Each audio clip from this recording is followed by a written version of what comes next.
कर लिया है आप लोग।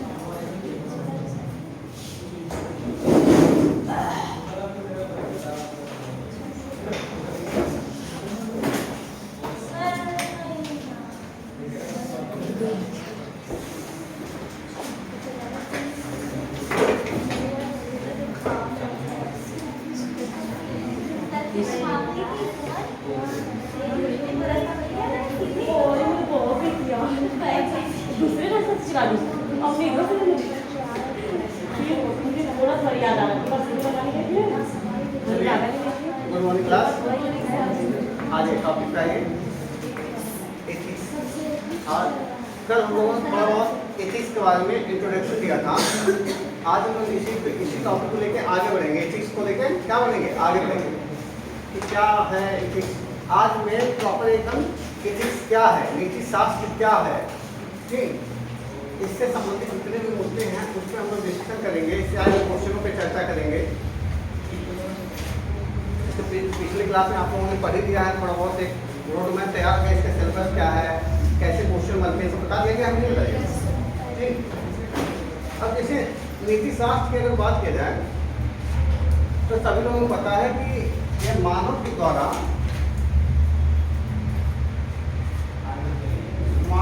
जो कर्म किया अध्ययन, मानव द्वारा नीति शास्त्र क्या है। देखिए एथिक्स जो है ऐसा सब्जेक्ट है कि जिसमें अच्छा खासा अगर आपको कॉन्सेप्ट क्लियर नहीं रहेगा तो नंबर आपका ना केस स्टडी सॉल्व होगी, ना आपके नॉर्मल क्वेश्चन सॉल्व हो पाएंगे। जनरल लिख के चले आएंगे, नंबर नहीं मिलेगा। तो आप समझिए जो नीति शास्त्र है इसमें बात कर रहा हूँ, इसमें किसका अध्ययन करते हैं, मानव कर्म का। जो मानव कर्म करता है उसका क्या करते हैं, अच्छा मानव के कर्मों का, अगर नीति शास्त्र मानव के कर्मों का अध्ययन है तो किस मानव के कर्मों का अध्ययन है, इस पे भी बात होगी। अब देखिए टॉपिक एकदम मेन कंसेप्चुअल शुरू हो गया आज से। आप एकदम एक छोटी छोटी पॉइंट पे आप पकड़िएगा। जैसे आप क्या पूछा जाए कि एक मानसिक रूप से विशिष्ट व्यक्ति है, मानसिक रूप से विशिष्ट व्यक्ति है या एक सन्यासी व्यक्ति है, क्या उसके ऊपर भी नीति शास्त्र लागू होता है, क्या उसे अलग रखा गया है। इन सब बातों पे आपको थोड़ा बहुत लगता होगा कि नॉर्मली अगर एक नीति शास्त्र मानव के कर्मों का अध्ययन इतना ही होता तो आज इतना विश्लेषण करने की जरूरत नहीं पड़ती। आप समझिए जो मानव के कर्मों का जो अध्ययन किया जाता है वो नीति शास्त्र में अगर किया जाता है तो जो मानव लिए जाते हैं वो सामाजिक मानव होना चाहिए। मानव कैसा होना चाहिए, सामाजिक होना चाहिए। मानव कैसा होना चाहिए, सामाजिक मानव होना चाहिए। ऐसा मानव जो समाज में सर्वाइव करे। नीति शास्त्र उन्हीं को अपने अंदर समाहित करती है, ऐसे मानव को जो समाज के अंदर रहते हैं, जो अच्छा जो जंगलों में है उनके ऊपर नीति शास्त्र उनको अपने अंदर नहीं समाहित करती है। समझा, जो मानव समाज में रहते हैं, किसी न किसी रूप से समाज में जुड़े हुए हैं। एक व्यक्ति है वो किसी, मान लीजिए वो बचपन से किसी पैदा हुआ, बिछड़ के चला गया जंगल में, और जंगल में उसका अपने आप को विकास कर रहा है, पशु पक्षियों के साथ रह रहा है कि उसी के साथ ही वो ऐसा होगा तो वो उस मानव को नीति शास्त्र के अंतर्गत अध्ययन नहीं किया जाएगा, उसके कर्मों का अध्ययन नहीं किया जाएगा। और नीति शास्त्र में ना जीव जंतुओं के, प्राणियों के कर्मों का अध्ययन किया जाएगा, इसमें ये अध्ययन नहीं किया जाएगा। नीति शास्त्र कभी अध्ययन नहीं करेगा या नीति शास्त्र उसको समाहित नहीं करेगा। हाँ, मानव के ऐसे कर्म जो किसी पशु पक्षी को प्रभावित करेंगे इसको समाहित करेगा। सामाजिक मानव के ऐसे कर्म जो पशु पक्षी को प्रभावित करेगा, ऐसे कर्मों को पशु पक्षियों को भी समाहित कर लेगा। ऐसा नहीं कि उसके मुद्दे पर बात नहीं करेगा, लेकिन पशु पक्षियों द्वारा जो किए गए कृत्य हैं, अगर कोई पशु पक्षी है वो जो कृत्य करेगी उसको इसके अंतर्गत समाहित नहीं किया जाता है। समझ में आ रहा है। पशु पक्षियों का नीति शास्त्र क्वेश्चन पूछ ले, नीति शास्त्र क्या पशु पक्षियों के कृत्यों का अध्ययन है? नहीं, मानवीय कृत्यों का, मानवीय कर्मों का अध्ययन है, ना कि पशु पक्षियों। इसके बाद अगर बात की जाए जो मानव होना चाहिए, मानव ऐसा मानव होना चाहिए, अगर मानव के कृत्यों का है तो कौन सा मानव? जो सामाजिक मानव। समझ में आ रहा है? मानव भी कौन सा मानव? जो सामाजिक मानव है, उसके कृत्यों का ही अध्ययन नीति शास्त्र के अंतर्गत किया जाता है।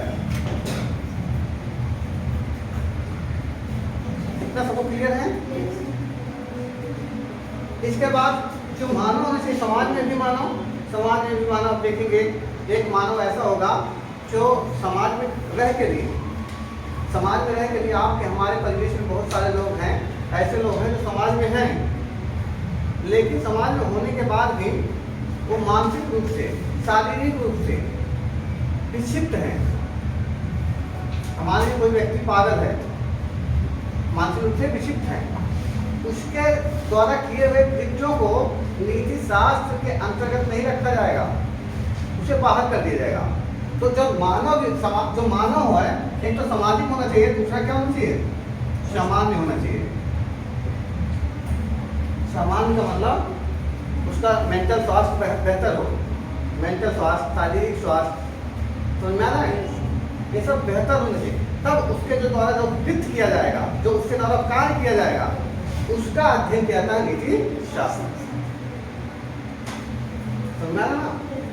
अभी तक आप लोगों को इतना क्लियर हो चुका है कि नीति शास्त्र किसी भी जीव जंतु के द्वारा किए हुए कृत्य या ऐसे मानव जो असामाजिक हैं, उनका इसके अंतर्गत, अपने अंतर्गत नीति शास्त्र उसको समाहित नहीं करती, या उनके कृत्यों को का अध्ययन नीति शास्त्र के अंतर्गत नहीं किया जाता। इसके अंतर्गत सिर्फ सामाजिक मानव होना चाहिए, वो भी सामान्य होना चाहिए। सामान्य का मतलब समझ में आ रहा ना? जैसे हम आप हैं, जो सही गलत को समझें, उन्हीं का, उनके जो कर्म होंगे वही नीति शास्त्र, उन्हीं का अध्ययन क्या है? नीति शास्त्र के साथ। एक लाइन समझ में आ गया ना? अब कल थोड़ा जटिल लग रहा होगा, लेकिन आप समझ में आ गया। मानव, सामान्य, सामाजिक मानव के द्वारा किए जाने वाले जो कार्य हैं, उनके द्वारा कार्य हैं, उसका जो अध्ययन किया जाता है, उसी अध्ययन को क्या होते हैं? नीति शास्त्र। लेकिन मानव के द्वारा एक चीज और बता रहा हूँ आपको, ये सब देखिए छोटी छोटी बातें बहुत, अगर जैसे किसी को दिमाग में ये रख लेगा, नहीं ये तो नॉर्मल बातें हो रही, जो व्यवहारिक बातें, क्योंकि नीति शास्त्र व्यवहार है। अगर आप इस पे ऑब्जर्व नहीं करेंगे, छोटी छोटी बातों को पकड़ेंगे नहीं, तो आप सिंपल आंसर लेके आएंगे, वो बीए वाला आंसर बन जाएगा आपका, एकेडमिक वाला। आपने वर्गीकृत किया नहीं किया? मानव में कैसा मानव होना चाहिए? सामाजिक और सामान्य। क्या नीति शास्त्र में पशु पक्षियों के कृत्यों का अध्ययन किया जाएगा? पक्षी कैसे उड़ रही है, तो किसी को चोट मार दी, किसी का फल खा ली, उसके कृत्यों का अध्ययन नीति शास्त्र में नहीं कहा जाएगा। ये पक्षी जो है नैतिक कर्म कर रही, अनैतिक कर्म कर रही, ऐसा कभी आपको नहीं बताया जाएगा, वो इसके अंदर समाहित ही नहीं किया गया है। अब इसमें कर्म भी, मानव के द्वारा किए जाने वाले जितने भी कर्म हैं, सबको नीति शास्त्र अपने अंदर समाहित नहीं करता। समझा? सभी कर्मों को इसमें नहीं समाहित किया जाता, सिर्फ ऐसे कर्मों को ही समाहित किया जाता है जो ऐच्छिक हो, ऐच्छिक कर्म।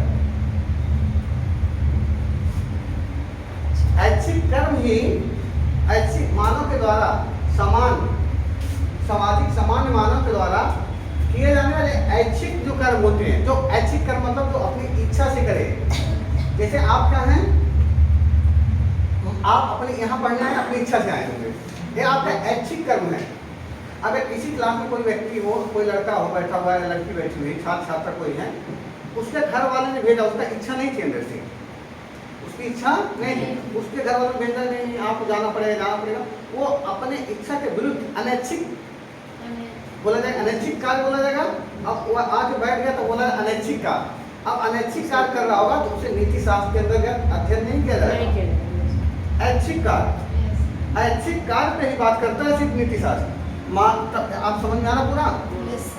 ऐच्छिक कार्य जैसे हो गया, जैसे मान लीजिए वो मैं रास्ते में चल रहा था, जैसे एक दिन क्या हुआ कि आप समझिए, एक बार मैं क्या हुआ, बनारस जा रहा था। कहाँ जा रहा था?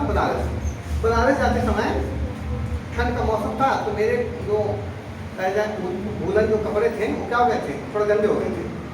तो मैंने एक जो हमारे मतलब भाई हैं, उनका मैंने एक ब्लेजर लिया, लेजर पे कुछ दाग वो मत लगाइएगा, ठीक। सभी लोग इससे ठीक आते हैं। अब मैं क्या हुआ, बस में बैठा था बनारस, बस गाड़ी आजमगढ़ से बनारस।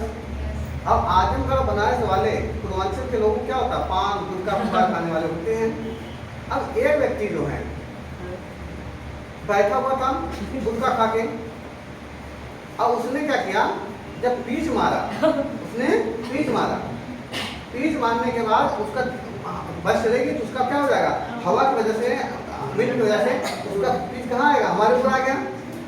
अब उसके द्वारा जो कृत्य किया गया था, ऐच्छिक कृत्य नहीं था, ठीक। उसके द्वारा किया गया कृत्य ऐच्छिक नहीं था, वो अपनी इच्छा से नहीं ऐसा थूका था, वो थूका था बाहर, उसने गुटखा को बाहर थूका। लेकिन क्या हुआ, हवा ने क्या कर दिया, वो हमारी तरफ डाइवर्ट कर दिया, हमारे कपड़े चला गया। अब उसका जो, अगर उसके कृत्यों को देखेंगे तो ऐच्छिक कृत्य नहीं, अनैच्छिक कृत्य है। अनैच्छिक कृत्य है तो नैतिक, वो उचित है कि अनुचित है, ठीक। अगर अनैच्छिक कृत्य है तो उचित है कि अनुचित है, उस पर अगर हम बात, नीति शास्त्र नहीं करता है। अगर हम सामान्य व्यक्ति हैं, जैसे अगर हम हैं, अब यही नीति शास्त्र आपको जैसे ऐसा सब्जेक्ट है, आपके तो ऐसा विकास करने का डिसीजन, हम गुस्सा नहीं किए उसके ऊपर, हमने उसे निर्देश दिया कि आगे से ध्यान रखा करिए, क्योंकि हमें पता था वो उसका इंटेंशन नहीं था, वो उसका इंटेंशन नहीं था। क्योंकि नीति शास्त्र हमने पढ़ा था, हमें पता है सही या गलत, ये कौन सा कर्म मानव के सही है, कौन से कर्म मानव के उचित हैं, कौन से अनुचित हैं, इसका निर्धारण तब उस आधार से किया जाएगा जिस आधार वो कर्म ऐच्छिक कर्म होना चाहिए। ऐच्छिक कर्म होने के बाद पता चलेगा नैतिक है कि अनैतिक है, उचित है कि अनुचित है। लेकिन वो जो आदमी पीछ मारा था या उसका थूका था, उसकी ऐच्छिक कर्म तो था नहीं, उसका इंटेंशन नहीं था कि हमारे ऊपर थूक देना, मैं सीधे थूकता, खिड़की में क्यों थूकता, उस पर अनैच्छिक कृत्य था, अनैच्छिक कृत्य था, तो उसमें उसको नीति शास्त्र के अंतर्गत नहीं रखा जाएगा। कोई हम चल रहे हैं, कोई आया, हमें जान के जो है टारगेट बना गया था, आएंगे आज इनको आएंगे जब तो इनको मारेंगे, आते एक मार दिया, ये उसका ऐच्छिक कृत्य है। अब इसमें डिसाइड किया जाएगा कि जो उसके द्वारा ऐच्छिक कृत्य अब हो गया ना, अब उसके व्यवहार को पढ़ा जाएगा, नीति शास्त्र में अध्ययन किया जाएगा कि उसका जो ऐच्छिक कृत्य इच्छा से उसने किया है, तो अगर इच्छा से क्या देखा जाएगा, ये उचित है,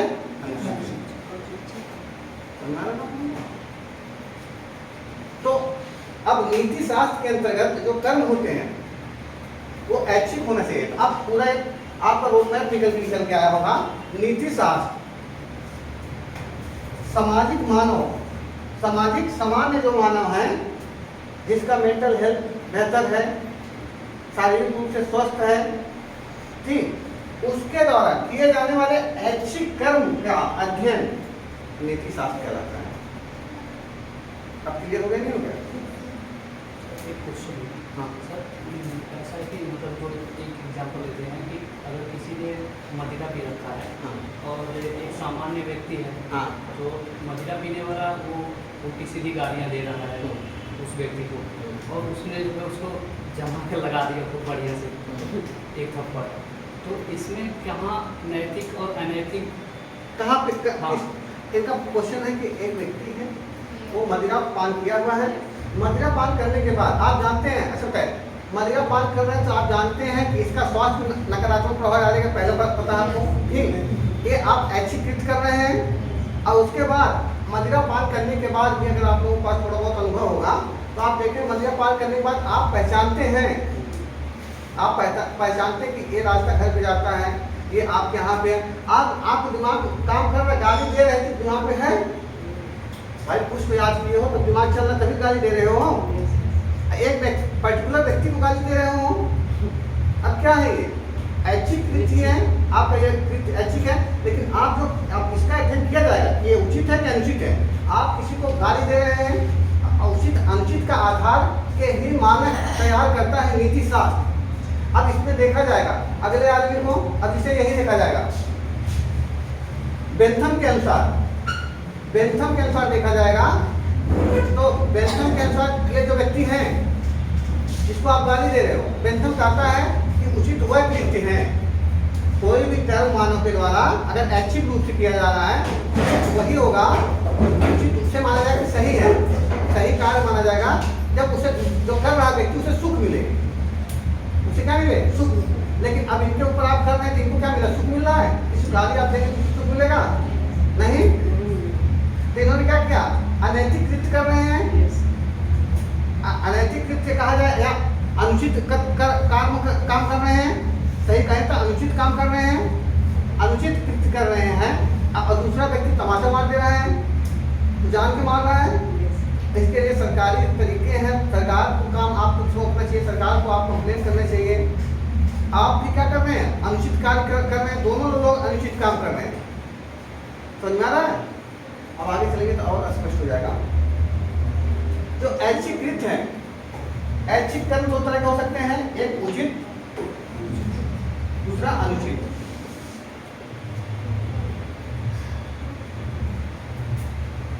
एक उचित और अनुचित। समझ में नहीं आ रहा? ऐच्छिक कृत्य कैसे हो सकते हैं? उचित और अनुचित दोनों हो सकते हैं। अब नीति शास्त्र यही करता है, उचित अनुचित का जो मानक तैयार करना, उचित अनुचित का मानक तैयार करता है नीति शास्त्र। और नीति शास्त्र में अब कोई कृत्य है सबके हिसाब से देखिए क्या उचित है क्या अनुचित है, कोई काम, ये सबका अलग अलग पैमाना होता है। जैसे चारवाक के दर्शन है, चारवाक के दर्शन के अनुसार मानव के द्वारा अपने शारीरिक सुख के लिए हर काम जो किया जा रहा है उचित है। तो मतलब चारवाक के दर्शन होता है। चारवाक दर्शन के बारे में नाम सुने होंगे। इस फिलॉसफी के लोग, चारवाक दर्शन के लोग कहते हैं कि ऐसा कोई भी कृत्य जिससे आपको शारीरिक सुख प्राप्त हो वो क्या है? उचित है। तो इस हिसाब तो आप मिले, आपको कोई व्यक्ति मिला अब उसको मार रहे हैं, आप हमें शारीरिक सुख मिल रहा है, उसके साथ से तो क्या हो गया? उचित हो गया। गांधी जी के हिसाब से, अगर गांधी जी की बात करें, गांधी जी के हिसाब से उनका देखा जाए मेन जो मानक था सर्वोदय का सिद्धांत था। हाँ, सर्वोदय का सिद्धांत, सर्वोदय का सिद्धांत कोई किसी को पता क्या है? बताइए। सर्वोदय के सिद्धांत में सबके हृदय की बात है। हाँ, सर्वोदय के सिद्धांत होता है कि अंतिम पैदान पे रहने वाले व्यक्ति का भी विकास हो। ठीक, गांधी जी कहते हैं वो हर कृत्य मानव के समान, सामाजिक समान मानव के द्वारा किया गया ऐच्छिक वह सभी कर्म, ऐच्छिक वह सभी कर्म जिससे समाज के पीछे रहने वाले व्यक्ति का भी क्या हो? विकास हो, ठीक, उदय हो। ठीक, वो कृत्य कैसा होगा? उचित कृत्य होगा। बेंथम कहता है, बेंथम कहता कि बेंथम का अलग मानक तैयार है। यही सब पढ़ाया जाएगा। बेंथम का क्या है? गांधी का विचार, कांट का विचार। अब यूपीपीसी पहली बार पूछ लिया, कांट का विचार पूछा है कांट के बारे में, ये सब पढ़ाया जाएगा। ठीक, अब जैसे बेंथम कहते हैं कि वह सामाजिक समान मानव द्वारा ऐच्छिक ऐसे कर्म जो क्या करें? ज्यादा लोगों को सुख प्रदान करें। ज्यादा लोगों को आपके द्वारा कोई ऐसा कृत्य आप कर रहे हैं जिससे ज्यादा लोगों को क्या मिले? सुख। तो क्या बोला जाएगा? उचित कर्म बोला जाएगा, बोला जाएगा। जैसे अब आप प्रशासनिक अधिकारी हैं, आप क्या हैं? प्रशासनिक अधिकारी हैं। तो आपके अंदर अगर देखा जाए, आपके अंदर सत्यनिष्ठा, आपके अंदर जो है सत्यनिष्ठा होना चाहिए। क्या उचित है क्या अनुचित है? उचित है। सत्यनिष्ठा क्या बताएगा? इंटीग्रिटी क्या है? एक क्वेश्चन बनता है सभी, जैसे आप ये तो सोचिए, इसमें इथिक्स में एक पूछेगा सत्यनिष्ठा क्या है। एक प्रशासनिक अधिकारी में उसके कार्यों में सत्यनिष्ठा कहाँ तक, इंटीग्रिटी कहाँ तक उसके कार्यों को प्रभावित करती है। ऐसे क्वेश्चन बनते हैं इथिक्स में। सत्यनिष्ठा को बताएगा अपने कर्म के प्रति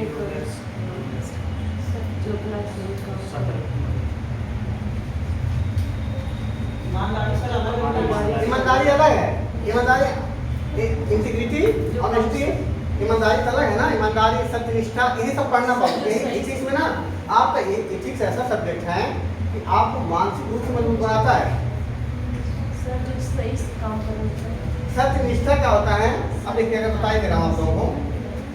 जो सारे काम सही से करना है, जो काम सही तरीके से करेंगे।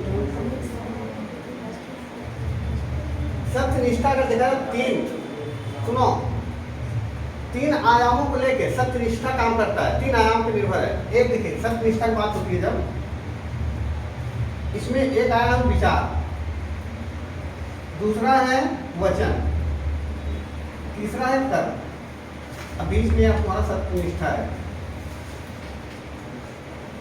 इंटीग्रिटी। सत्यनिष्ठा 3 आयामों से बना हुआ है, विचार, वचन, कर्म। जब ये तीनों में समानता मिल जाए, किसी व्यक्ति के विचार, वचन और कर्म तीनों में समानता दिखाई पड़े, कहा जाएगा सत्य, यह व्यक्ति है सत्यनिष्ठ है। क्या है? सत्यनिष्ठ। इसके अंदर इंटीग्रिटी है कि मतलब कुछ लोग आप जैसा सोच रहे हैं, जैसे आप अधिकारी हैं, आप इसी सत्यनिष्ठा है, ये बहुत जरूरी आपके अंदर होना चाहिए, प्रशासनिक अधिकारी के अंदर। इसमें क्या होना चाहिए कि जैसे आपके विचार हैं, जैसा विचार आपके अंदर आया, वो जैसा विचार पन पे वैसा ही आपका वचन आपको बाहर ही निकलना चाहिए। समझ में आ रहा है? अब जैसा वचन आपके अंदर दे रहे हैं वैसा आपको कर्म करना पड़ेगा। अगर तीनों में समानताएं हो, जैसा आप सोचें वैसा आप बोलें और जैसा बोले वैसा किए, तो कहा जाएगा आप क्या है? सत्यनिष्ठा।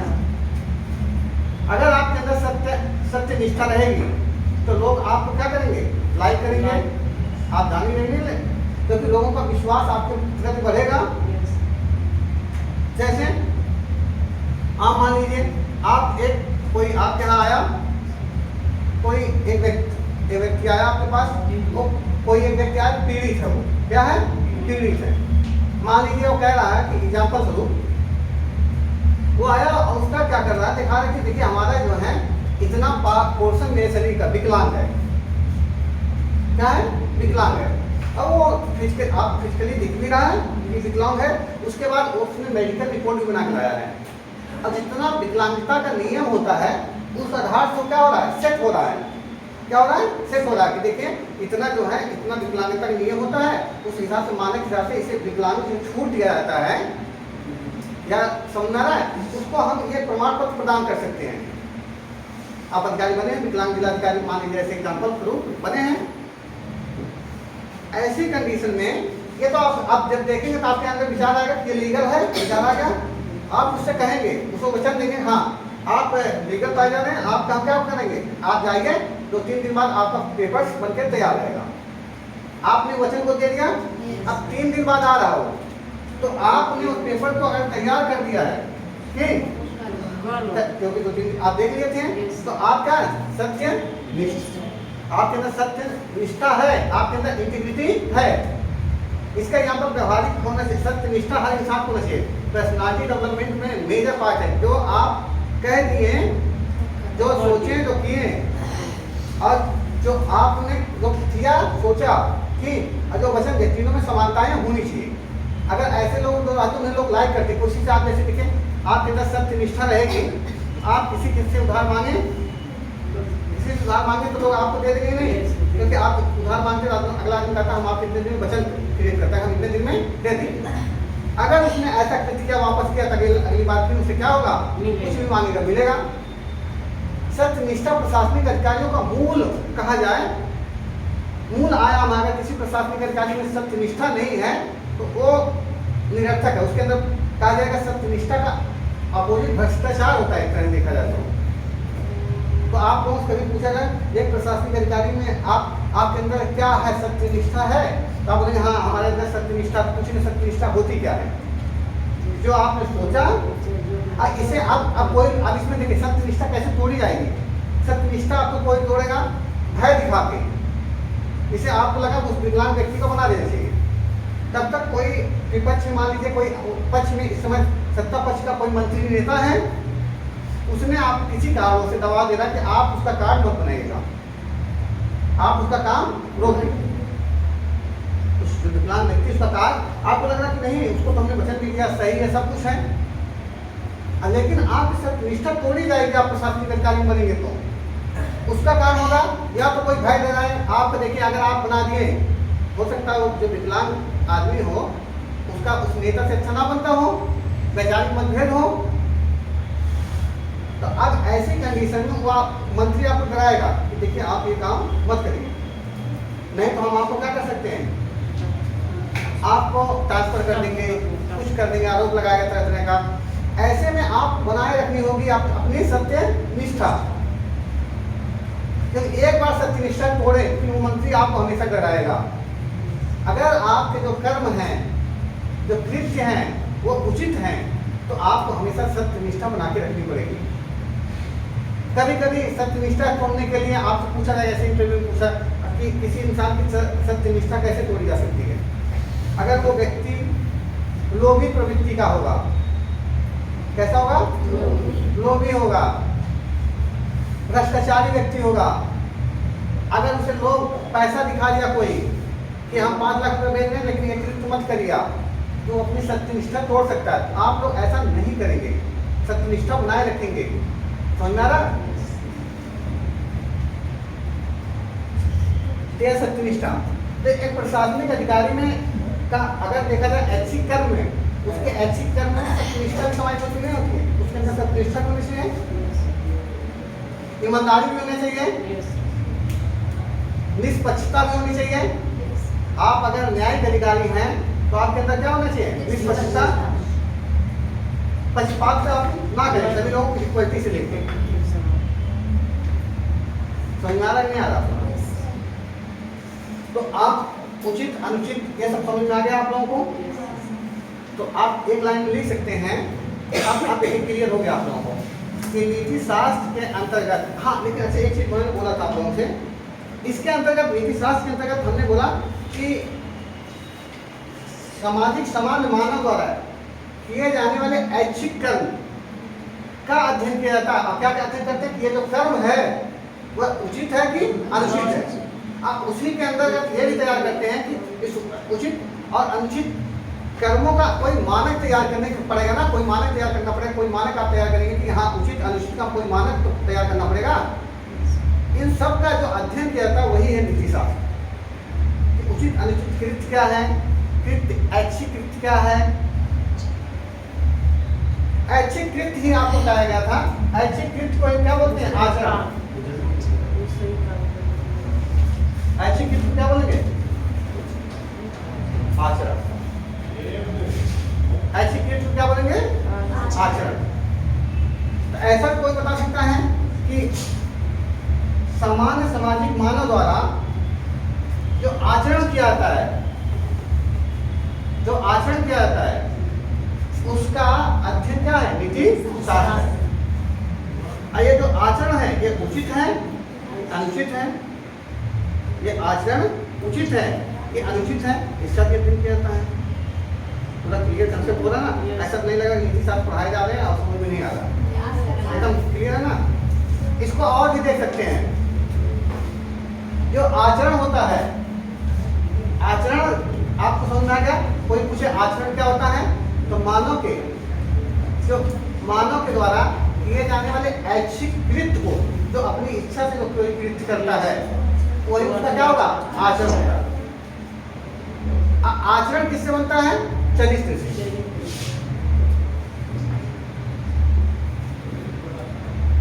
आचरण किससे बनता है, चरित्र। आचरण का जो नियम, आचरणों पे आपके आचरण पर प्रभाव आपके चरित्र का पड़ेगा। अब बात हमें चरित्र क्या है, अब क्रिएट हुआ, आपने कहा ऐच्छिक कर्म अगर आचरण है तो चरित्र क्या है,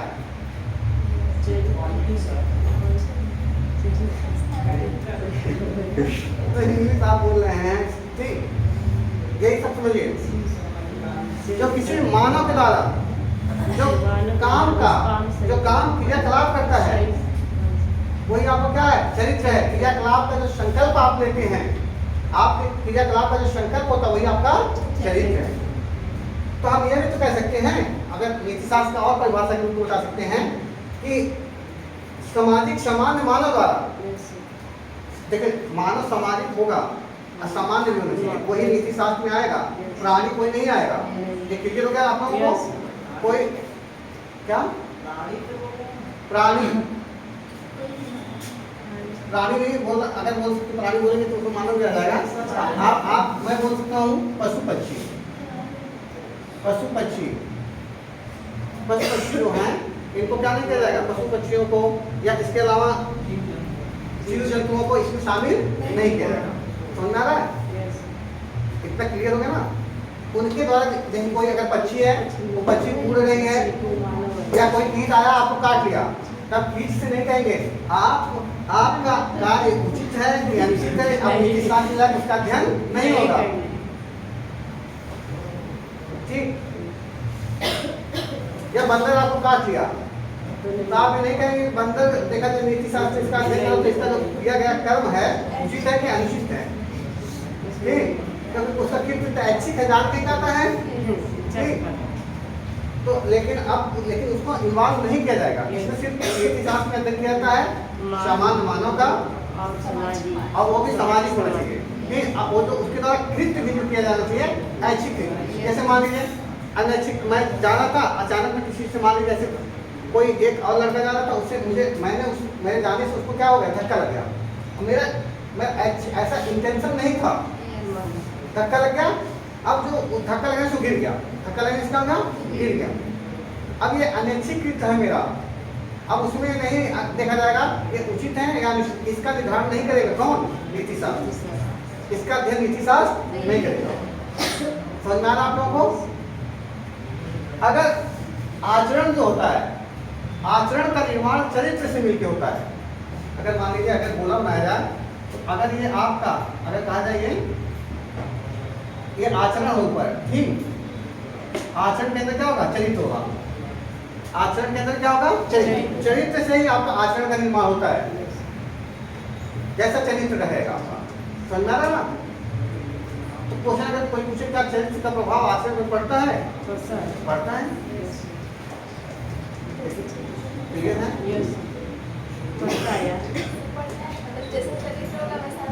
वैसा आपका आचरण दिखाई पड़ेगा, वैसा आपका आचरण क्या है, स्वीकृत है। आपका चरित्र खराब रहेगा, चरित्र आपका खराब रहेगा। ठीक, तो आप क्या करेंगे, ऐच्छिक वैसे करेंगे।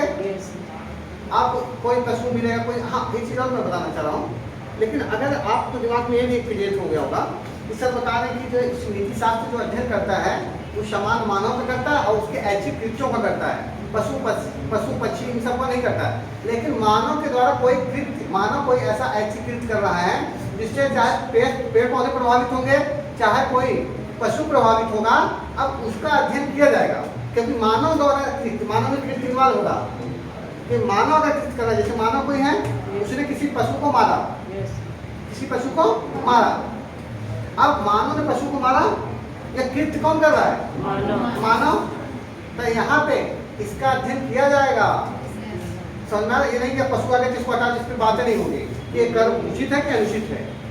समझ में आ रहा ना कि मानव के द्वारा अगर मानव कोई ऐसा सामान्य मानव है और कोई ऐसा ऐच्छिक कृत्य कर रहा है जिससे किसी पशु पे या किसी पौधे पे प्रभाव पड़ रहा है, तो वहाँ उसका हम नीति शास्त्र में अध्ययन करेंगे कि वो कृत्य कैसा है, उचित है या अनुचित है।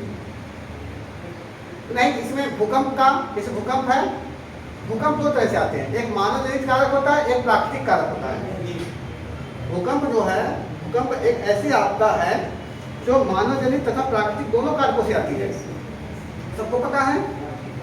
तो भूकंप कि इसमें हम बात, अगर वो प्राकृतिक कारक से आई है, किससे आई है, प्राकृतिक कारक है, उसका कारण जो प्रकृति है, नेचर है, वो नेचर के कारण, जैसे प्लेट टेक्टाइल थ्योरी सिद्धांत है, प्लेट विवर्तन की जो सिद्धांत है, इसके कारण अगर भूकंप आया है तो वो मानव इसका अध्ययन नीति शास्त्र में अध्ययन नहीं किया जाएगा। लेकिन मानव जो है, जो अगर कहा जाए पेड़ों को काट रहा है या कहा बांध बनाया जा रहा है मानव के द्वारा या पर्वतों को काटा जा रहा है, इसके कारण भूकंप आएगा, उसको भी नीति शास्त्र में अध्ययन करेंगे कि मानव, या जैसे मानव है, मानव अगर कभी कभी क्या होता है नॉर्थ कोरिया का जो शासक है उत्तर कोरिया का, कभी कभी कहते हैं हाँ, कभी कभी हाइड्रोजन बम का क्या करता है, परीक्षण करता है। अब वो हाइड्रोजन बम का परीक्षण किया, उसमें भूकंप आया। जब तो भूकंप आया, आप ये नहीं कि भूकंप आएगा तो इसको इसमें नहीं करेंगे, क्योंकि मानव के द्वारा हुआ ना, तो मानव का एक कृत्य देखा जाएगा। जो मानव है अगर वो अपनी इच्छा से कर रहा है ऐसा कृत्य, तो देखा जाएगा उचित है या अनुचित, तो उसका अध्ययन नीति शास्त्र में होगा। सुनना क्या ना आपको, ये तो क्लियर है, इतना आप लोगों को समझ में आया होगा अच्छे से एकदम।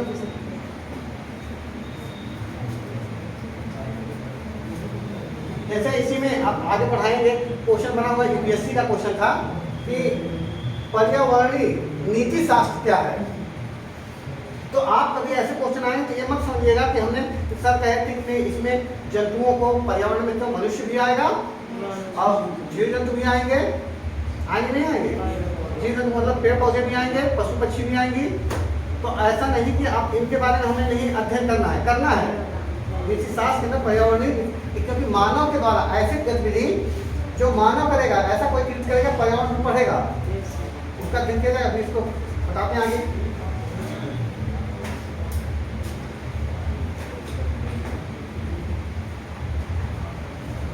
ऐसे अब जैसे ना जैसे क्या था पहले यूपीएससी जो है, यूपीएससी के 2013 से अगर कहा जाए बोर्ड पेपर इथिक्स सबसे जुड़ा है, तो इथिक्स के जो क्वेश्चन होते हैं सीधे नहीं पूछता है, इनडायरेक्टली पूछता है। लेकिन जब से हर स्टेट पर पीसीएस में जुड़ने लगा है, तब तक पीसीएस में सीधे क्वेश्चन बना दे रहा है। जब पूछ रहा है नीति शास्त्र क्या है, अच्छा नीति शास्त्र की उपयोगिता पूछ देगा, नीति शास्त्र की उपयोगिता क्या है, इसकी क्या लाभ है। ये नीति शास्त्र हमें निर्णय करने में, सामंजस्य बनाने में, अभी चलो बताते हैं आप लोगों को।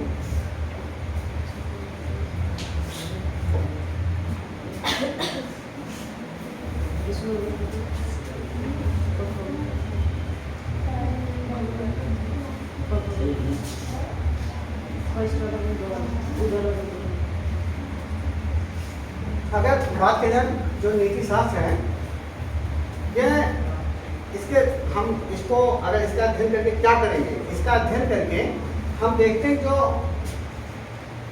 कोई अगर व्यक्तिगत हित हम साध रहे हैं, जैसे हमें व्यक्तिगत हित और सार्वजनिक हित, व्यक्तिगत हित और सार्वजनिक हित में कैसे सामंजस्य स्थापित करें, इसीलिए शिक्षित डाला गया है। क्या होता था, जैसे प्रशासनिक अधिकारी हो गए, प्रशासनिक अधिकारी हो गए, वो क्या करते थे, नीति शास्त्र नहीं पढ़ाया था, वो उसमें नहीं था आपके प्रेशर के पीरियड में, तो उनके अंदर समझ ही नहीं आता था व्यक्तिगत हित, कुछ लोग समझ ही नहीं पाते थे, उनके अंदर मूल्यांकन करने की क्षमता ही नहीं होती थी। जैसे कोई भी कृत्य कर रहे हैं तो वो अपने मान लेते हैं, कुछ लोग अपराध करते हैं, मान लीजिए कोई बच्चा चोरी किया, चोरी करने के बाद उसको तो अपना व्यक्तिगत हित साधा, कहा देखो भाई अपना कल्याण हो रहा है, हम दुनिया में कल्याण करना चाहिए, दुनिया में कल्याण करना चाहिए, हमने अपना कल्याण कर लिया, तो हमने कोई गलत तो नहीं किया। अपने आप को वो व्यक्तिगत, क्योंकि उसे पता नहीं कि सार्वजनिक हित और व्यक्तिगत हित कैसे बैलेंस करना है, कैसे उसमें के बीच में सामंजस्य स्थापित करना है। वो अब कोई था वो सार्वजनिक हित पे ज़्यादा ध्यान दे रहा है, व्यक्तिगत हित से खत्म हो जा रहा है।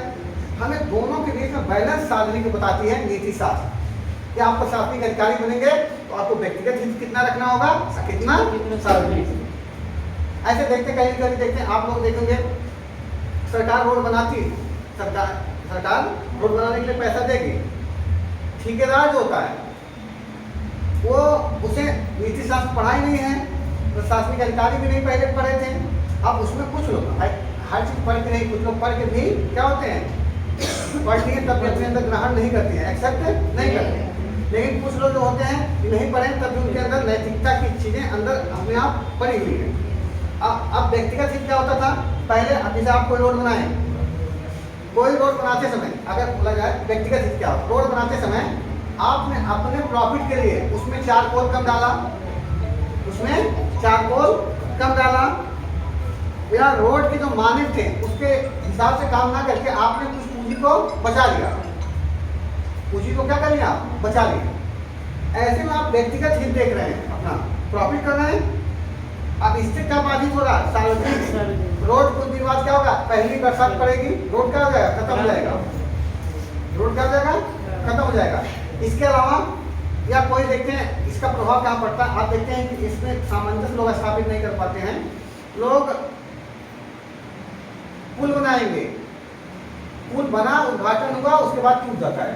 उसमें क्या देख लिया, उसमें जो थे प्रशासनिक अधिकारी से लेके जो ठेकेदार थे वो अपना व्यक्तिगत हित ज्यादा साथ लिए, व्यक्तिगत हित ज्यादा साथ लिए। अब यही समझाता है नीति शास्त्र, इसीलिए पढ़ाया गया है कि नीति शास्त्र व्यक्तिगत हित और सार्वजनिक हित के बीच में सामंजस्य स्थापित करने के लिए आपको क्या करता है, एक रोड मैप तैयार कराता है, आपको दिमाग को विकसित करता है कि हमें कहाँ पे। अब आपको जब आप रोड बना रहे हो, ठीक, आप रोड बना रहे हो, तो आप प्रशासनिक अधिकारी, आपका काम है निरीक्षण करना, चेक करना सही काम हो रहा है नहीं हो रहा है। इसके बदले में सरकार आपको महीने का पेमेंट दे रही नहीं दे रही, तो आपको व्यक्तिगत हित उतना है, तो मंथली आपको सरकार पेमेंट दे रही है, आपको व्यक्तिगत हित उतना हो रहा है। आप अब आपका काम है सार्वजनिक हित के में काम करना, कि आप प्रशासनिक अधिकारी बन जाएंगे, आपका काम है निरीक्षण करना, तो अच्छे से निरीक्षण करिए, सही चार्कोल डालना है नहीं डालना है, सही से ठेकेदार मानक तैयार करना है नहीं करना रोड का। ये आपका सार्वजनिक हित होना चाहिए, क्योंकि इसमें आपके सामाजिक दायित्व तो आपके ऊपर ही है, दिया गया नहीं दिया गया। उधर आप क्या करना चाहिए, उसमें सामंजस्य बनाना पड़ेगा आपको कि वो काम सही से करें, ताकि दोनों के बीच में क्या व्यक्तिगत हित और नहीं तो आप देखें सार्वजनिक हित का ख्याल नहीं देंगे तो दिन में करप्शन में क्या व्यक्तिगत हित में आप जाएंगे।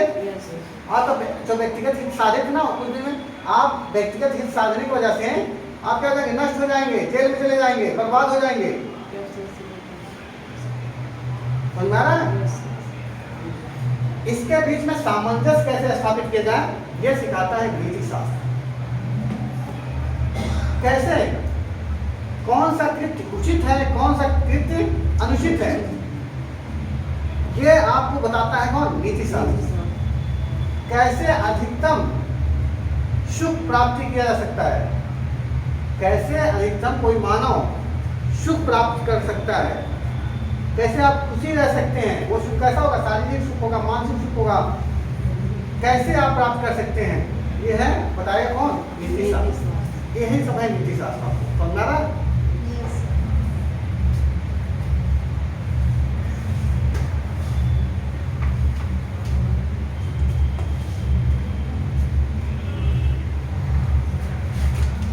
इसके अलावा जैसे आप तो जान ही रहे हैं, ये तो मेन आप जो अभी पढ़ाया गया, ये जो मेन कंसेप्ट था उसको आप कभी कभी शब्दावलियों से जैसे होता है कि शब्दावलियों से अगर परिभाषा देना हो नीति शास्त्र क्या है, तो कल उस दिन थोड़ा बहुत, कल वाली क्लास में, इसकी पिछली क्लास में जो थोड़ा बहुत बताए थे। जो एथिक्स है, एथिक्स ग्रीक के किस शब्द से बना है, ये तो इंग्लिश शब्द है, ये तो अंग्रेजी शब्द है, ये कैसा शब्द है, अंग्रेजी का। एथिक्स अंग्रेजी का शब्द है। अगर इसमें इसको अगर हम देखा जाए, इसका निर्माण किससे हुआ, ग्रीक से। किससे, ग्रीक एथिका से। इसका मतलब क्या बताएगा आप लोगों को, रीत, प्रचलन और जो आदत होती है।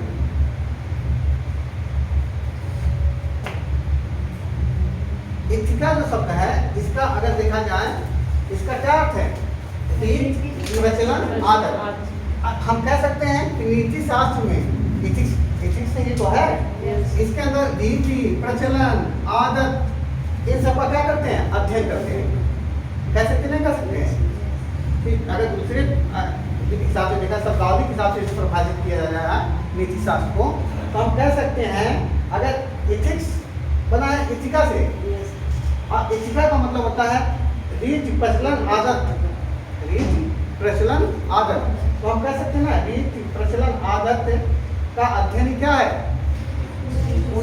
नीति शास्त्र। ठीक है, इसके हिसाब से कहीं कहीं कहता है कि ये है ना जो इथिका है, इथिक्स है, अगर कहा जाए कि जो इथिक्स है, जो इंग्लिश शब्द इथिक्स है, ये ग्रीक या यूनानी जो ये एक ही शब्द है, समझ में आ रहा ना। इसको कभी कभी कहा जाता है इथिका से बना है, कुछ लोग कहते नहीं इथोस से बना है। किससे बना है? इथोस। इथोस का मतलब होता है चरित्र। क्या होता है? चरित्र। इससे क्या होगा? तो चरित्र का अध्ययन क्या कहलाता है? चरित्र का अध्ययन क्या कराएगा? इतिहास। किसी सामान्य मानव का, किसी सामान्य मानव का, सामान्य मानव का जो ऐच्छिकृत है उसका जब अध्ययन करेंगे, ऐच्छिकृत का मतलब चरित्र किया जाएगा तो क्या हो जाएगा? क्या जाएगा? नीति शास्त्र। तो नारक नहीं आ रहा। अगर देखा जाए रीत, प्रचलन, आदत, ये मानव के जितने, अगर ये बताया जाए मानव के अंदर अगर कोई सामान्य मानव है, इसके अंदर चाहे कोई रीति है, चाहे कोई प्रचलन है, चाहे कोई आदत है, ये अभ्यास जनक गतिविधि है। आपके अभ्यास करने से आपको कोई आदत बन जाएगी और वही अभ्यास लगातार चलता जाए तो प्रचलन बन जाएगा, वही प्रचलन और आगे चलने से रीति बन जा रही है। तो ये सब अभ्यास जनक गतिविधियां हैं, है नहीं अभ्यास जनक। अगर ये अभ्यास जनक गतिविधियां ऐच्छिकृत के रूप में देखा जाए, कैसे? ऐच्छिकृत, ऐच्छिकृत का मतलब आचरण हो गया। ऐच्छिकृत क्या है? आचरण है। इच्छा से कोई काम कर रहे हैं अपने तो क्या होगा आपका? आचरण। अच्छा, आपसे क्वेश्चन पूछा जाए कि जैसे मैं जा रहा था तब तक मैं मुझसे आपको जैसे मैं जा रहा था, आप गलती से आपको धक्का लग गया, आप गिर गए, क्या ये मेरा आचरण है? नहीं, मेरा आचरण नहीं। ठीक, इसमें आप उचित अनुचित देखेंगे? नहीं देखेंगे। ये समझ आ रहा है ना? आप गुस्सा कब करना तुम लोगों को? जैसे गर्ल्स हैं, हो सकता कोई इंसान जाते समय अगर उसकी इंटेंशन नहीं, आपको थोड़ा धक्का लग जाए, इसका मतलब वो नहीं कि आपको शारीरिक टच करना चाह रहा है इंसान, तो आप नीति शास्त्र इसलिए पढ़ाया जा रहा है। तो आप ऐसे जगह पे आप उचित अनुचित बातें मत करिए कि हाँ ये आपने अनुचित की, हमारे साथ ये अच्छा नहीं कृत्य है, उसका इंटेंशन देखना पड़ेगा। हाँ, अगर वही कृत्य ज़्यादा कोई आपके धक्का मार दे रहा है, इसी पढ़ा रहे तो आपको दिमाग में उतरनी चाहिए। ज़्यादा कोई जान के मार दे धक्का, तब क्या करेंगे? तब देखेंगे, क्योंकि ऐच्छिकृत कर दिया, ऐच्छिकृत कर दिया। समझ में आ रहा ना? तो अगर हम कह दें, अगर रीत, प्रचलन, आदत, ये सब अभ्यास जनक गतिविधियां हैं, और अभ्यास जनक गतिविधि जो ऐच्छिक हो, अभ्यास जनक गतिविधि जो ऐच्छिक हो, वही आपका आचरण हो जाएगा। बाद में क्या बन जाएगा? आचरण। हम कह सकते हैं अब नीति शास्त्र अभ्यास जनक जो आचरण आपका है, या कहा जाए जो आपका आचरण है, आचरण का अध्ययन, सीधे कहते हैं आचरण का अध्ययन भी नीति शास्त्र कहा जा सकता है, नहीं कहा जा सकता है? आचरण का अध्ययन नीति शास्त्र कहा जा सकता है नहीं। अगर हम किसी सामान्य मानव के आचरण का अध्ययन कर रहे हैं तो भी क्या है? नीति शास्त्र। दूसरा और इसी को देख सकते हैं, आचरण किससे बना? चरित्र से। आचरण किससे बना है? चरित्र से। हम कह सकते हैं किसी सामान्य मानव के चरित्र का भी अध्ययन क्या है? नीति शास्त्र। सामान्य मानव से तात्पर्य है ऐसा मानव जो शारीरिक रूप से स्वस्थ हो, जिसका परवरिश समाज में हुआ हो, समझना, जिसे हम आप हैं, ये हम लोग सामान्य मानव हैं। अब इसी में क्या होगा? सब कुछ मानव समाज जो सामाजिक मानव है, ठीक है। मानव दो तरह के हो सकते हैं, एक सामाजिक मानव जो समाज में रह रहे हैं, एक असामाजिक मानव जो समाज में नहीं है, जंगलों में रह रहे हैं। जंगलों के समाज की मुख्यधारा जुड़ा ही नहीं है, वो जंगल में रह रहे हैं, ठीक, वो समाज से बाहर रह रहे हैं। अब हम कहें वो बाहर रहने वाले व्यक्तियों को नहीं जोड़ा जाएगा इसमें। हमने कहा सामाजिक मानव। सामाजिक मानव में फिर बात होगी तो सामाजिक मानव में दो तरह के मानव होंगे। एक सामाजिक मानव जो सामान्य होगा, जिसका मानसिक विकास प्राप्त हुआ हो। IQ लेवल से मतलब IQ लेवल इतना होना चाहिए कि सोच समझ आए। IQ लेवल की बात हो रही है। अब कोई पागल व्यक्ति, उसका IQ कितना होगा?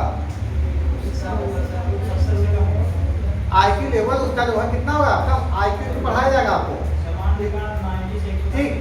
अगर ये बता रहा हूँ कि मैं बता रहा हूँ समान मानव है, कोई पागल है, पागल को सामान्य मानव मानेंगे? नहीं मानेंगे।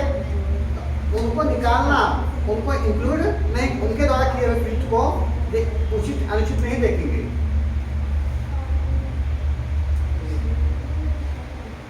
समझ आ रहा है? एक छोटा सा बालक है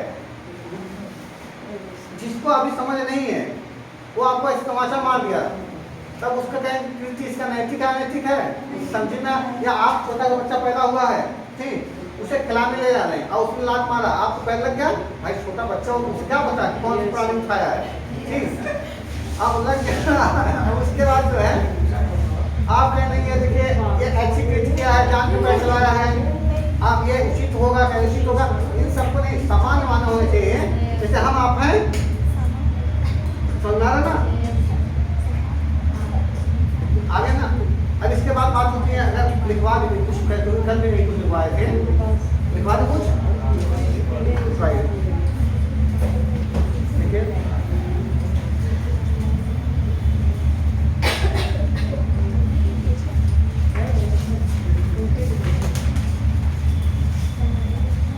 एथिक्स अंग्रेजी शब्द है, एथिक्स अंग्रेजी शब्द है, एथिक्स अंग्रेजी शब्द है।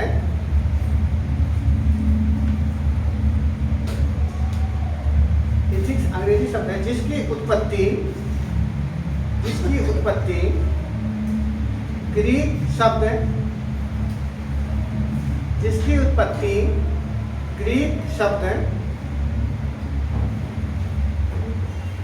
इथिका,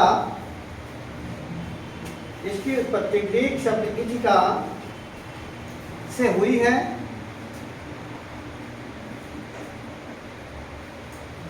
इथिका का अर्थ है, इथिका का अर्थ है रीत, इथिका का अर्थ होता है रीत, कामा प्रचलन या आदत, रीत, कामा प्रचलन या आदत। नीति शास्त्र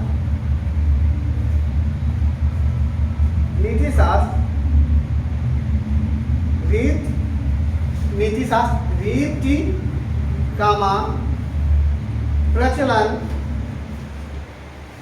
या आदत का व्यवस्थित अध्ययन है, या आदत का व्यवस्थित अध्ययन है।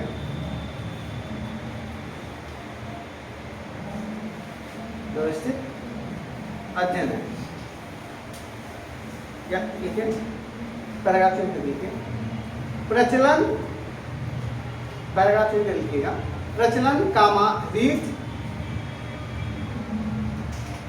या आदत मनुष्य के वे कर्म हैं, मनुष्य के वे कर्म हैं जिनका उसे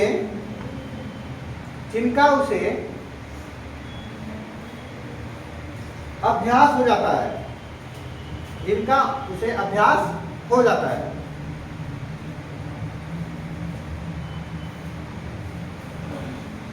अतः यह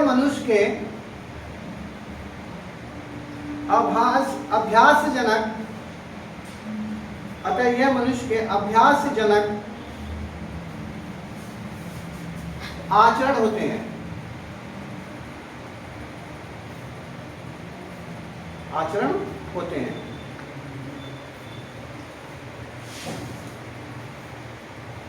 आचरण अतः आचरण का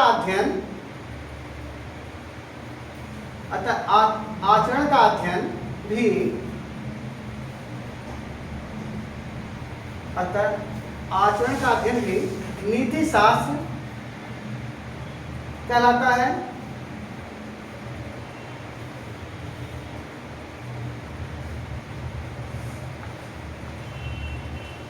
आचरण से तात्पर्य ऐसे कृत्य से है जो ऐच्छिक हो। आचरण से तात्पर्य ऐसे कृत्य से है जो ऐच्छिक हो।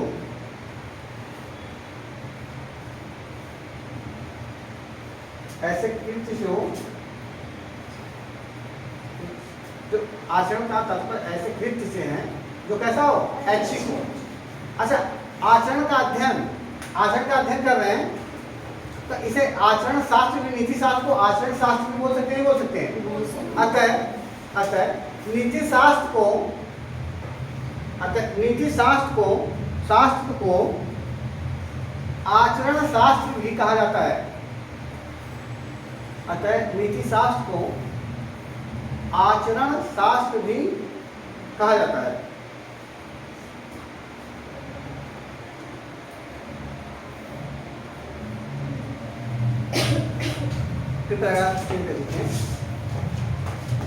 किसी भी व्यक्ति का आचरण किसी भी व्यक्ति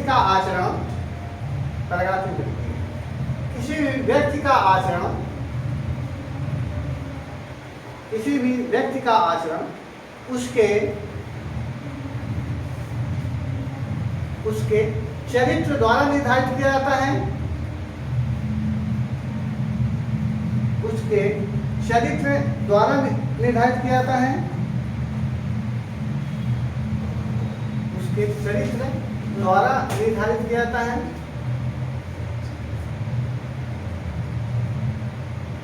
अतः हम यह कह सकते हैं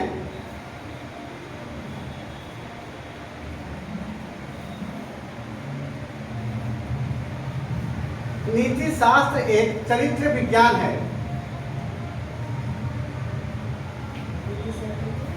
एक चरित्र विज्ञान है। एक चरित्र विज्ञान है। ठीक है। इसके बाद आप और लिखिए इसी में, दूसरे शब्दों में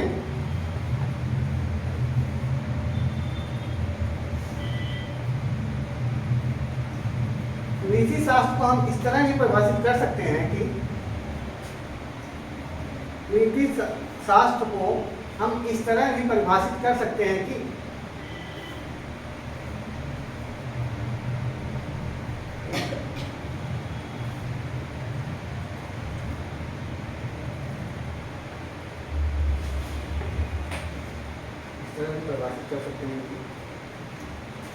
कैसे परिभाषित कर सकते हैं?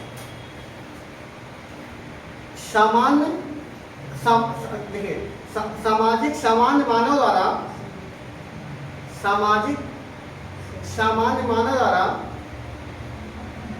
किया जाने वाला ऐच्छिक कृत्य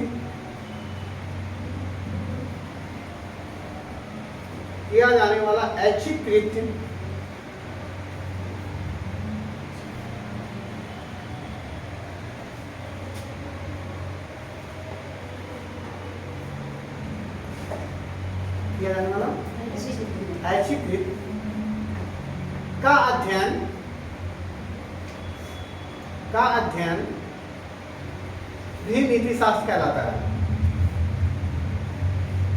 जिसके अंतर्गत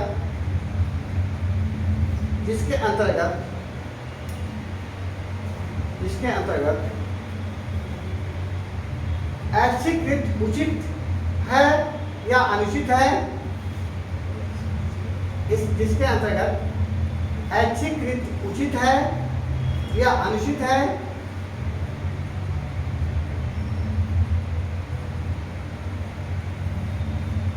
तथा उचित तथा अनुचित कृत्यों के लिए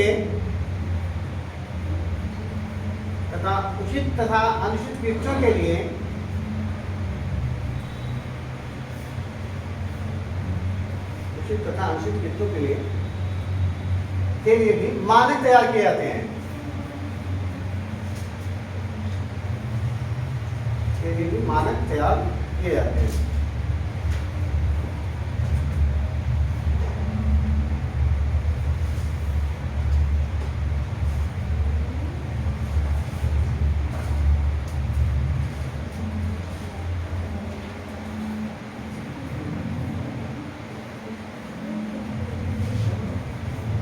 ठीक। अच्छा,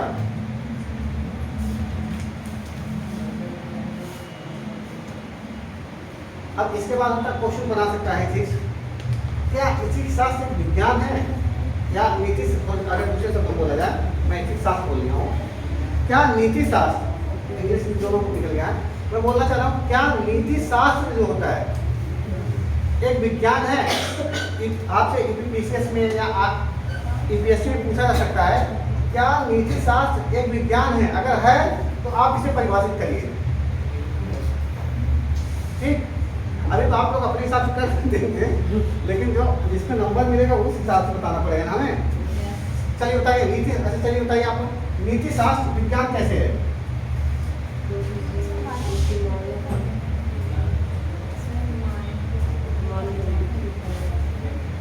पहले अगर कोई मैं पूछूं एक व्यक्ति पुरुष कैसे है तो हमें बताना चाहिए पुरुष की परिभाषा क्या होती है।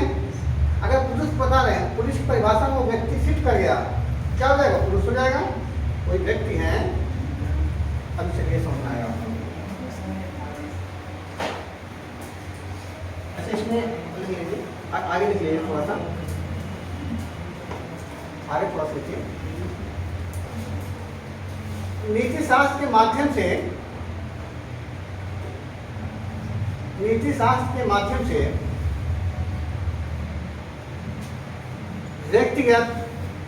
व्यक्तिगत हित तथा सार्वजनिक हित में कैसे सामंजस्य स्थापित किया जाए,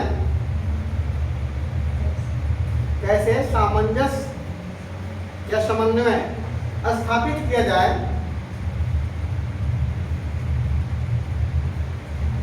इसके माध्यम से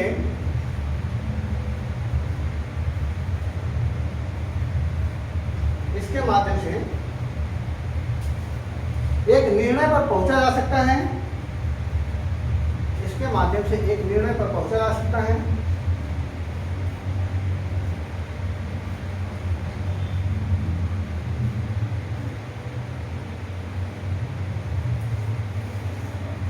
पॉइंट लिखिएगा, तो पहला पॉइंट डाल दिए, पहला पॉइंट हो गया, दूसरा पॉइंट लिखिएगा। नीति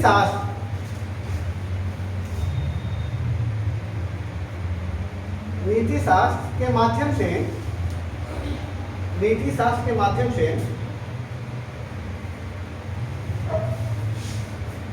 कैसे अच्छा जीवन, कैसे अच्छा और सुखमय जीवन प्राप्त किया जाए,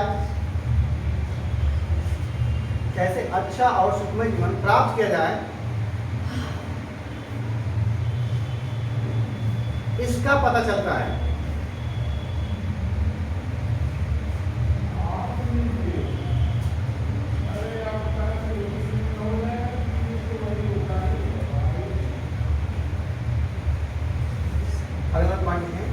नीति शास्त्र के माध्यम से कोई ऐच्छिक कृत्य उचित है या अनुचित है,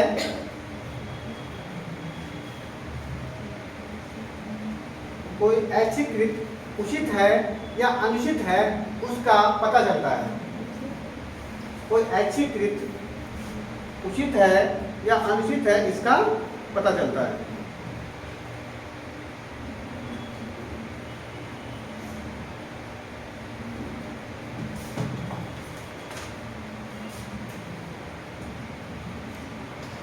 ठीक है, अब हो गया। ठीक, अब इनके हाइड डाल दिए। नीति शास्त्र क्या विज्ञान है? नीति शास्त्र क्या विज्ञान है? ऐसे मार दीजिएगा प्रश्नवाचक चिन्ह। आपसे क्वेश्चन बन सकता है, जैसे अब अगर क्वेश्चन बन नीति शास्त्र क्या है, इसमें किसका अध्ययन किया जाता है, तो आप लोग कर ही सकते हैं। अब एक बन गया नहीं। अब अगर क्वेश्चन पूछे क्या नीति शास्त्र विज्ञान है, आपसे कभी क्वेश्चन बन सकता है, तो आप बताएंगे नीति शास्त्र विज्ञान जानते, विज्ञान किसी क्षेत्र का सुसंगठित सुव्यवस्थित अध्ययन ही क्या है? विज्ञान है। जो विज्ञान होता है, जो साइंस है, अगर कहा जाए तो एथिक्स अगर साइंस है कि नहीं है, इसका जो निर्धारण करना है तो हमें सबसे पहले समझना होगा कि विज्ञान या साइंस क्या है। तो आप समझिए कि साइंस में क्या होता है कि आपको पता होना चाहिए कि साइंस के लिए आपको पता होना, सभी लोग जानते हैं कि साइंस किसी विशेष क्षेत्र की क्या होता है, सुव्यवस्थित सुसंगठित अध्ययन है, तभी वो साइंस हो पाएगा। जैसे बल्ब का आविष्कार करना, बल्ब अगर ये साइंस का विषय है तो बल्ब में जब इसका हम अध्ययन करेंगे, बल्ब से ही रिलेटेड जितने भी तथ्य होंगे उनका अध्ययन क्या होगा, साइंस कहलाएगा नहीं कहलाएगा। इसमें किसी एक निश्चित क्षेत्र होता है साइंस में, और उसका कैसा अध्ययन करना पड़ेगा, सुसंगठित सुव्यवस्थित। अब देखिए अगर इसी मानक में तैयार हो जा रहा है नीति शास्त्र, हो जाएगा। इसमें देखिए पहले देखिए नीति शास्त्र का एक निश्चित क्षेत्र है कि नहीं है, तब देखते हैं नीति शास्त्र का एक देखते हैं नीति शास्त्र परिभाषा में मानव, जो सामान्य सामाजिक मानव है, मानव को ही एक निश्चित क्षेत्र बनाया गया है।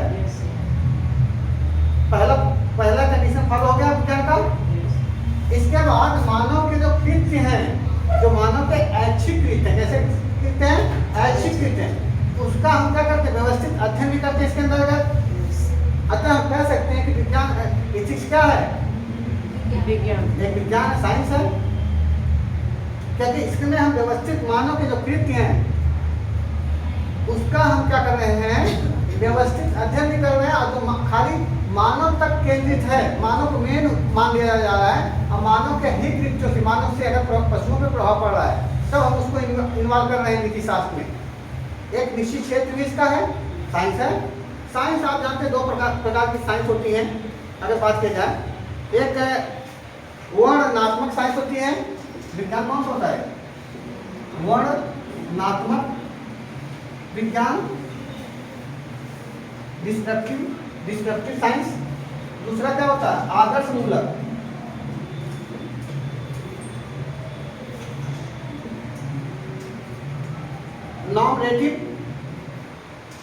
नॉर्मेटिव साइंस या नियामकी विज्ञान, दूसरा इसका नाम है। अब क्वेश्चन बनाएगा कौन सा इसमें से, वर्णनात्मक विज्ञान है, नीति शास्त्र, जो नीति शास्त्र अगर बात की जाए, अगर विज्ञान आपने साबित कर दिया, विज्ञान किस ब्रांच में जाके सेट होगा, डिस्क्रिप्टिव विज्ञान में कि आदर्श मूलक या नियामकी विज्ञान में जाके सेट होगा, क्या आदर्श मूलक में जाएगा। वेरी गुड, कहा जाएगा आदर्श मूलक, ठीक। क्योंकि जो वर्णनात्मक विज्ञान है डिस्क्रिप्टिव साइंस में, इसमें आएगा आपका ऐसा, इसमें क्या होता है, साइंस के उस पहलू को रखा जाता है जो ज्यों का त्यों होता है, जैसा रहेगा उसमें वैसा ही वर्ण होता है। इसमें क्या होता है, तथ्य होते हैं, तथ्यों के आधारित होता है, और जैसा कोई चीज दिखता है उसका वैसा ही वर्णन किया जाएगा। जैसे हम कहें जीव विज्ञान, जीव विज्ञान को हम कहेंगे वर्णनात्मक विज्ञान है, क्योंकि जीव विज्ञान में अगर कोई कहे कि भैंस है, जीव विज्ञान में अगर जीव विज्ञान लिखा जाएगा तो उसमें लिखा जाएगा कि भैंस के 4 पैर होते हैं, क्योंकि 4 पैर हैं तो 4 लिखी जाएगी, ऐसा नहीं लिख सकते हैं भैंस के 5 पैर होने चाहिए थे, इसमें फिक्स होता है। वर्णनात्मक विज्ञान क्या करता है, इसमें क्या है, फिक्स है। जैसे H2SO4, इसका नेचर कैसा है, अब एसिडिक है, एसिडिक है तो है, ये नहीं कह सकते इसको बेसिक होना चाहिए, सुनना ना। तो भौतिक विज्ञान, जीव विज्ञान, रसायन विज्ञान, वनस्पति विज्ञान, ये सब किसमें है, वर्णनात्मक विज्ञान कहते हैं। जैसा जो चीज है वैसा ही उसका वर्णन होता है, उसमें आप ये नहीं होना चाहिए था, ऐसा इस पे बात नहीं करेंगे, जैसा है वैसा वर्णन। ऐसा अगर कोई विज्ञान है किसे क्या बोलेंगे, वर्णनात्मक विज्ञान। आदर्श मूलक या नियामकी विज्ञान उसे बोलेंगे, इसमें क्या होता है, किसी चीज का मूल्यांकन करता है, क्या करता है, ये मूल्यांकन करता है। अब मूल्यांकन कैसे करता है, इसमें होना चाहिए, इसमें लग जाता है चाहिए, क्या इसमें लग जाएगा, चाहिए। अगर किसी चीज में चाहिए लग गया तो किसमें चला जाएगा, आदर्श मूलक या नियामकी विज्ञान में। जैसे एक व्यक्ति के अंदर सत्य निष्ठा होनी चाहिए, चाहिए लगेगा नहीं होना चाहिए, लगा, सत्य निष्ठा होनी चाहिए। अब क्यों, सत्य निष्ठा के माध्यम से मूल्यांकन करेंगे, नहीं करेंगे दूसरे व्यक्ति से, यह भी मूल्यांकन करता है, लेकिन यह क्या करता है, ये इसमें मूल्यांकन की बातें होती हैं, इसको ज्यों के त्यों बात नहीं होता है। जिसे इसके अंदर शामिल किया जाए आदर्श मूलक या नियामकी विज्ञान में नीति शास्त्र है। इसमें कहते हैं कि एक व्यक्ति को निष्पक्ष होना चाहिए, चाहिए शब्द आया ठीक, या एक व्यक्ति को सौंदर्य विज्ञान भी आ जाएगा, नियामकी विज्ञान के अंदर ही आता है, समझना ना। तो आपको पता चल गया कि नीति शास्त्र कौन सा विज्ञान है, नियामकी विज्ञान या आदर्श मूलक विज्ञान है, और विज्ञान की कंडीशन इसको रखा जाता है। चलिए क्लास समझ आता हो गया पीछे से, ठीक, सबका क्लास है। इस टॉपिक का बताना था, देखिए